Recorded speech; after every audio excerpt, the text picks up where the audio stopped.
I did just pop on a little bit ago and say, hey, do you say Veganuary or Veganuary?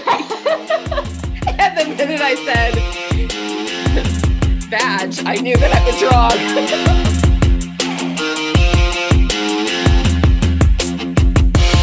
Hey, empowered vegan lifers.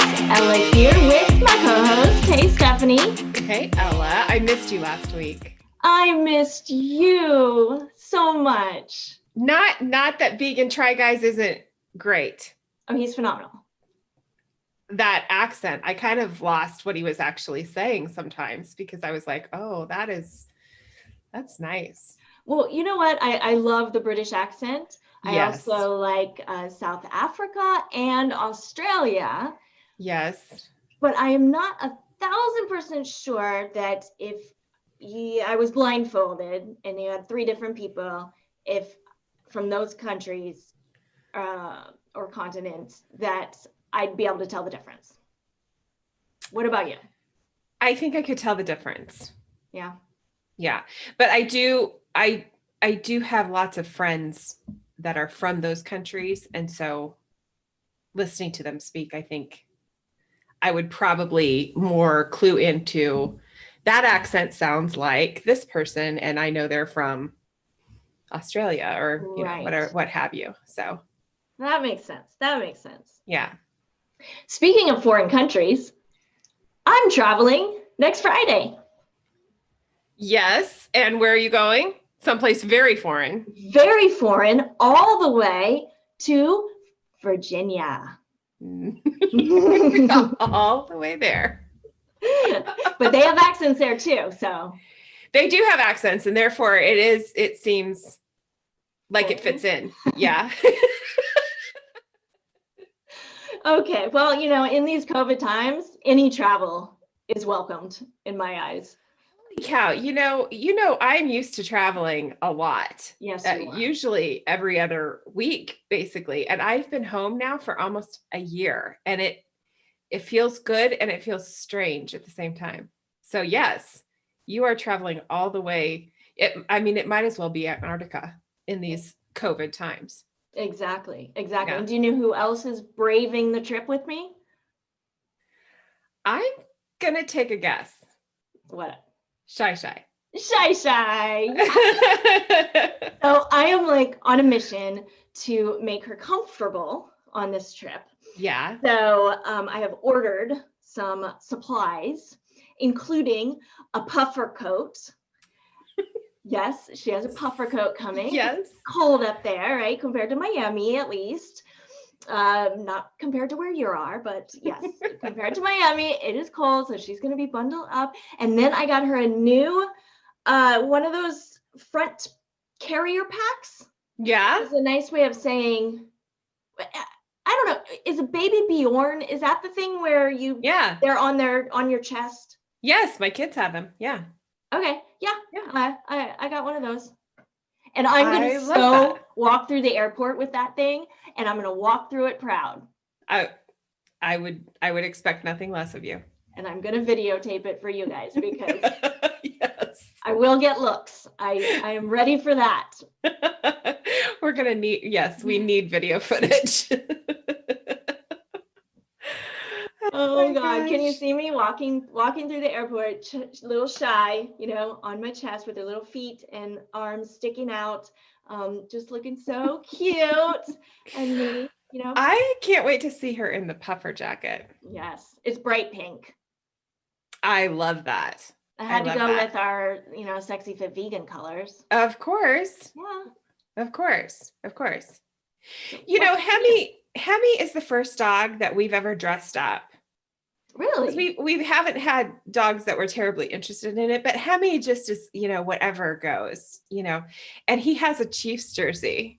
Oh, okay. You know, and we're getting close to winning the Super Bowl again soon. And so he's wearing his Chiefs jersey quite a bit lately. So you guys are doing really well. I know. Well, I'll have to post Hemi in his jersey.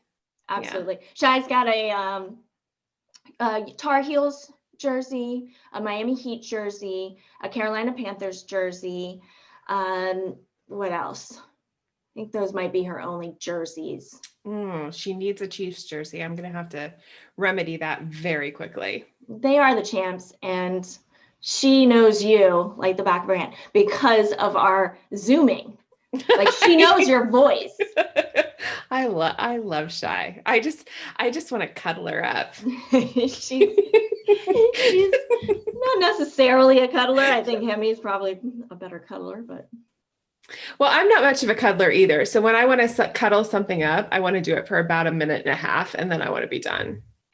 Any soul. That's the way I want it. We're alike like that. We'll be on separate sides of the beds as the couple. As a couple. We might even have those twin beds, like the 60s sitcoms. You know what my mom always said? What? She always said, you know what, if you really want a relationship to work, you got to have some separate space. Number one being the bathroom. You need a separate bathroom. Oh, I totally agree with that. I totally agree with that. Yeah. Right? Oh, yeah. Yes. She goes so far as to say a separate bedroom, but I don't know if that would really fly. Though I'm a terrible sleeper and toss and turn, and so it might be welcomed. I don't know. I'm with you. No, actually, I'm with your mom. I think separate bedrooms. Yeah. Maybe a separate house. I don't know.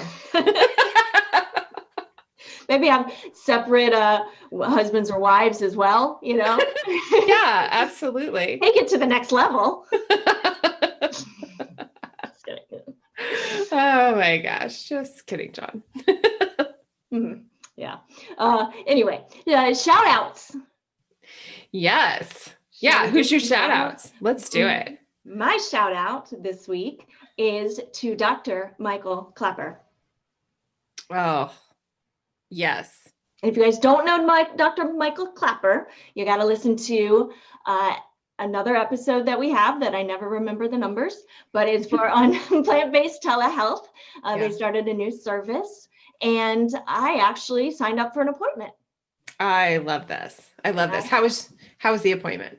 It was phenomenal. You fill out such a comprehensive assessment before, really telling him all about your lifestyle and what you eat for breakfast, lunch, and dinner, all the lifestyle choices that most doctors fail to ever even ask about. Yeah. And so it felt so good to go to someone who I could just be very honest to and know that he would take all that is important into consideration, right? Instead of just slapping me with a prescription. And I'm honestly so sick of that I've lost faith in many doctors that, I say, look, I'm having trouble sleeping. Oh, let me fix that for you. Have you tried Ambien? Oh, what about, trazodone? They start listing off drugs. And I'm like, I don't want drugs. I need to find the root cause. Yeah.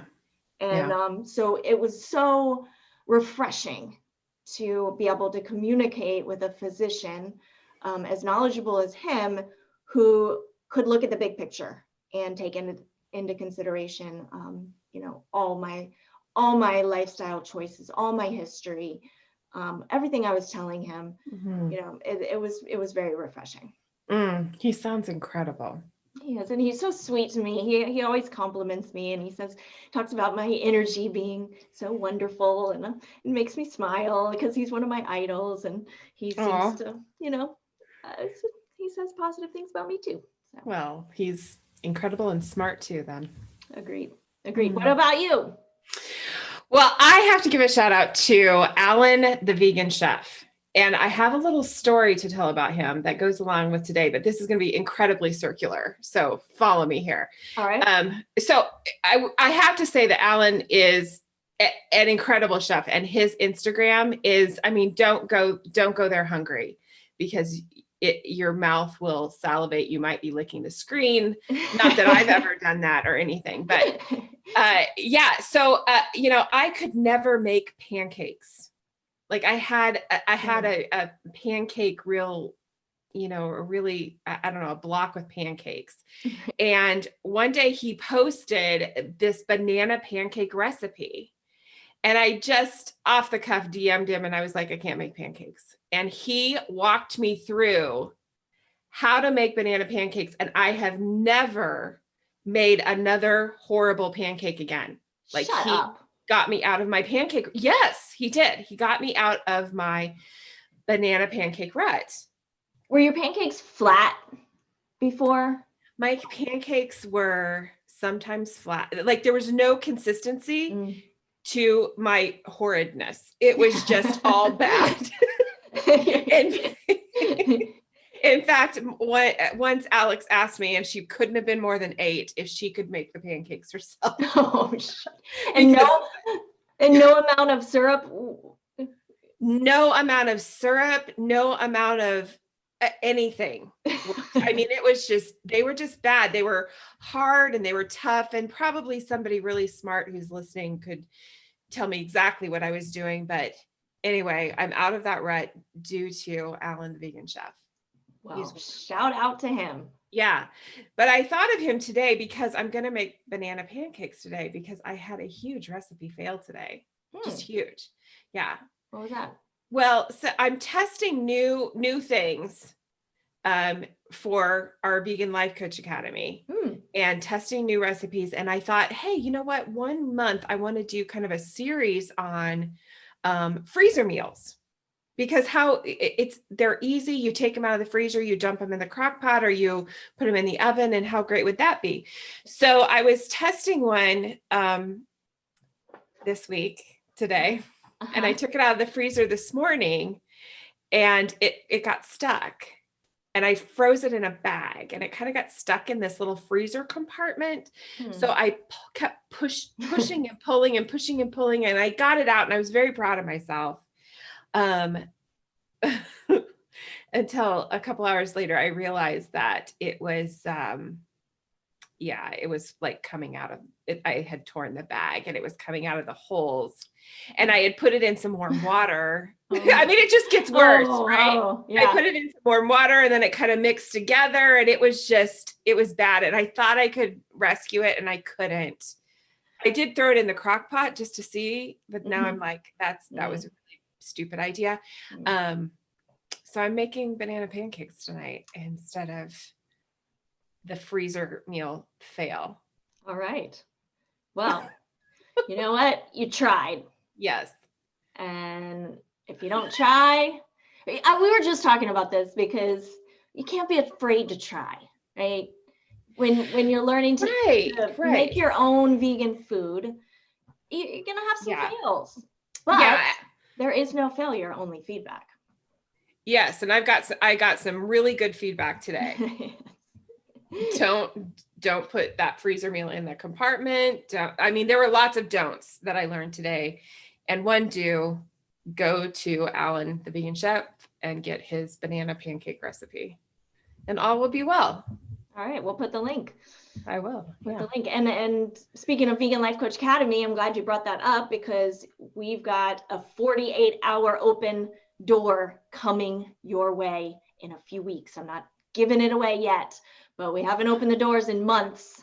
And we're gonna open them for 48 hours. 48 hours. So if you're not on the wait list yet, our wait list, not only are they gonna be notified first, they're gonna also get a bonus. Oh. Yes. A surprise. Oh, I love bonuses. I love bonuses too. And this is a good one. Yeah. Yeah. So get on the wait list. We'll put the link in the show notes too. Yeah. Stephanie, what are we talking about today? We are going to talk about Veganuary. Oh. Did I say it right? Oh my gosh. This is such a popular thing now. And I realized recently that I have read the word Veganuary for years now. Uh-huh. And I'm still nervous of saying it. Nervous about saying it, Well, I knew that, and that's why I had this weird little reaction.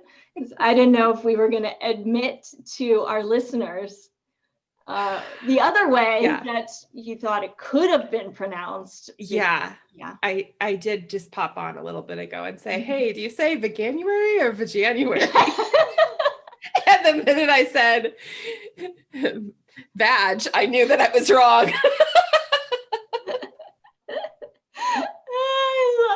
I love it. Oh my gosh. Yeah. It's very fair. You're right, though. I don't hear it spoken very often.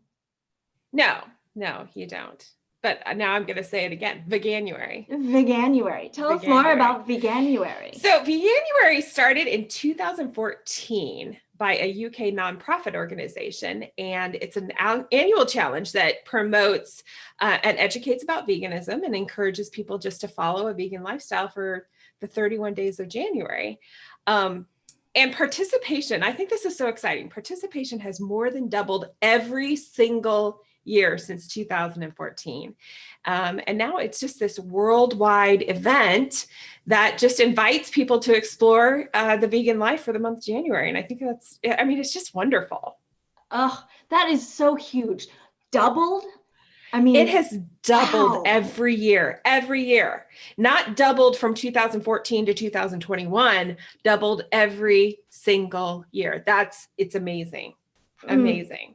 Do we have any statistics on how many people who do Veganuary go on to continue the vegan lifestyle afterwards? That is such a good question. I wish I would have thought about that and Googled it before we got on today, because I really would love to know that.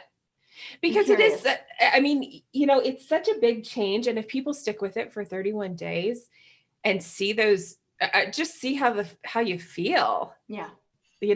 Either living in line with your values or physically how you feel, either one. And then both together, that's the bonanza, right?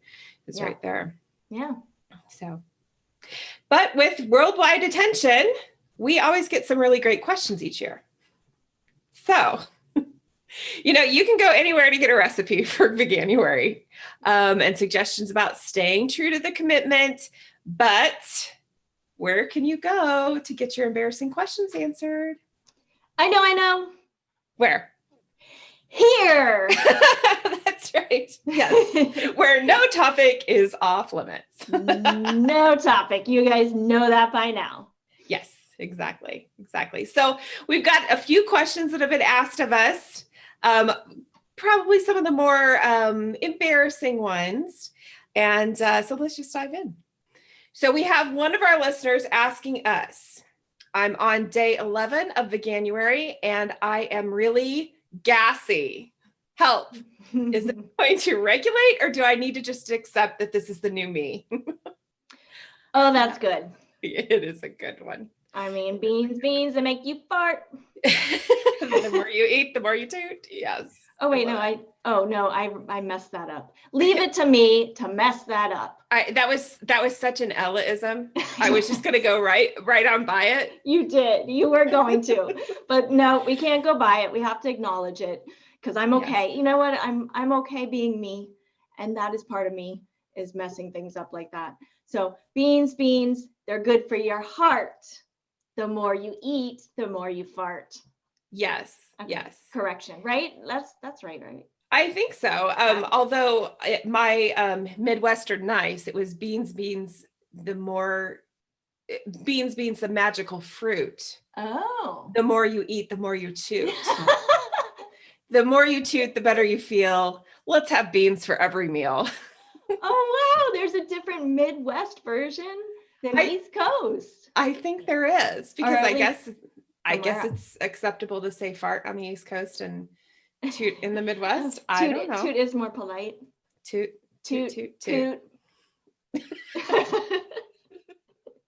Should we go on? We definitely could.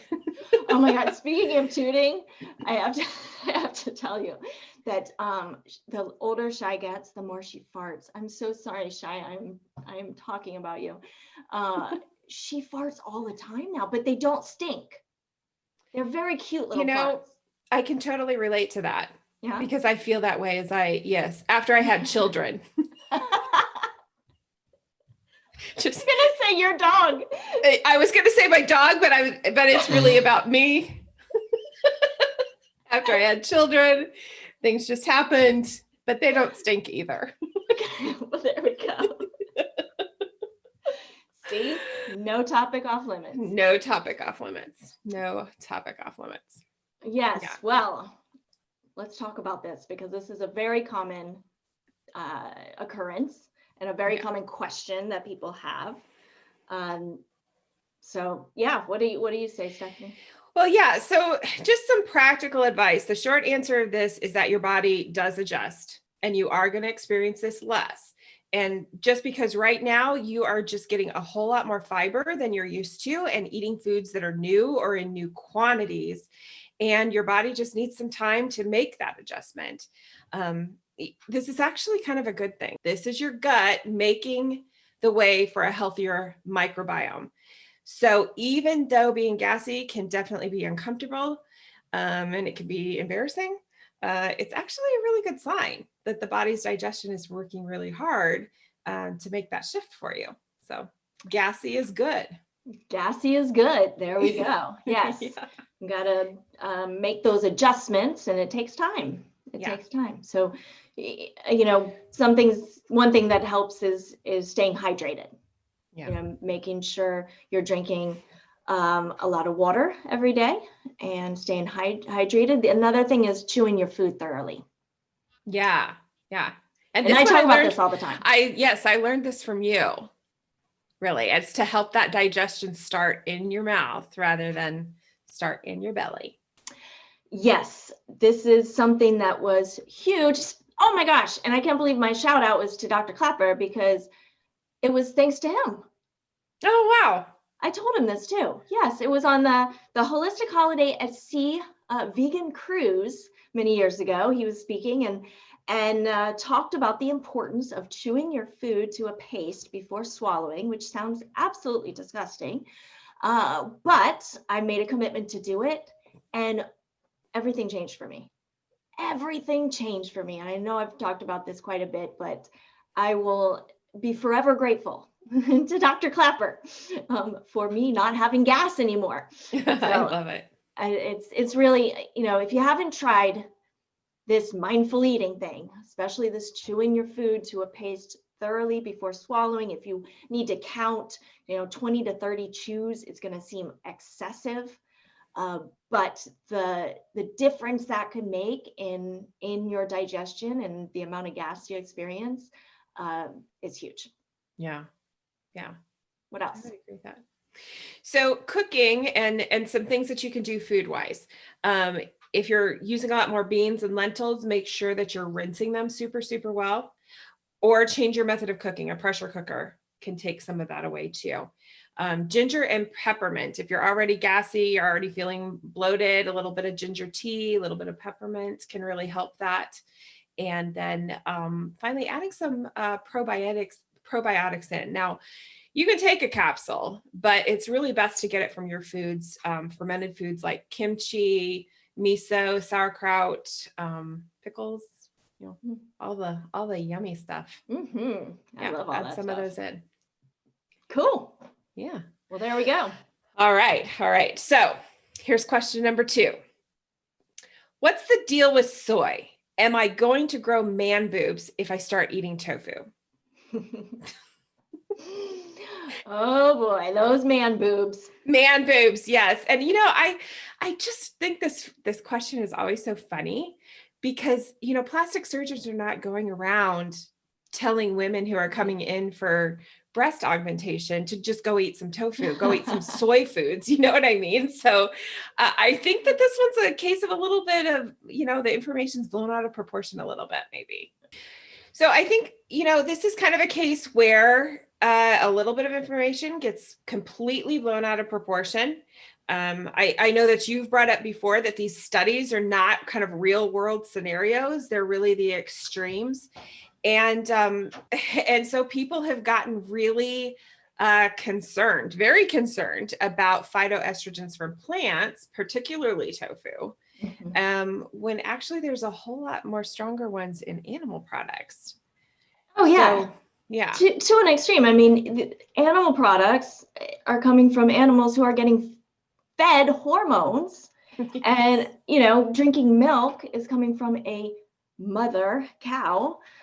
So yes, that is how you're going to get the estrogen, not from tofu.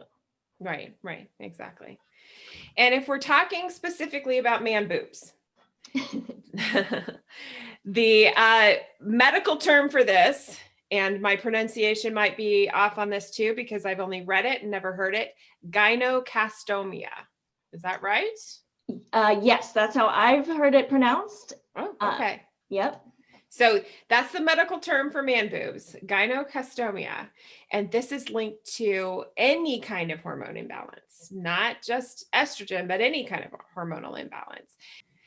So the truth is that soy has not been linked to gynocastomia. So I think you're probably safe to eat a little tofu here and there. Yes. And not get the man boobs. 1,000%. And those fitness people out there, if you're listening and you're a fitness person, you likely know, and we call it gyno for short, because this happens a lot in bodybuilders who are taking steroids. Oh. And you can see it up on stage in contests that are not all natural. Interesting. And you can see it, and they have to get surgery to remove it. It doesn't go away on its own. And that's from using steroids. Yeah. Mm-hmm. Inducing that hormone imbalance. That's correct. Wow. Yep. So there you go. Not steroids, not tofu. Steroids, not tofu. Exactly. You'll be okay to eat the tofu. 1,000%. All right. What's number 3? All right. Number 3. And I think that this is more of a question of, being ashamed to ask this because you think you should know, but it's a fantastic question. All right. So our third question, she asks, I'm embarrassed to ask this question because I think I should know, but what's the difference between vegetarian, vegan, and plant-based? Are they just synonyms or what? It's a good question. It is a good question. And I really respect her for asking it because I think a lot of people actually do have that question.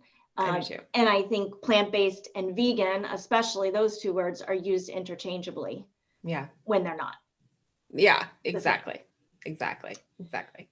Yeah. So, starting with lifestyle, right? Veganism is a lifestyle, and it's a lifestyle that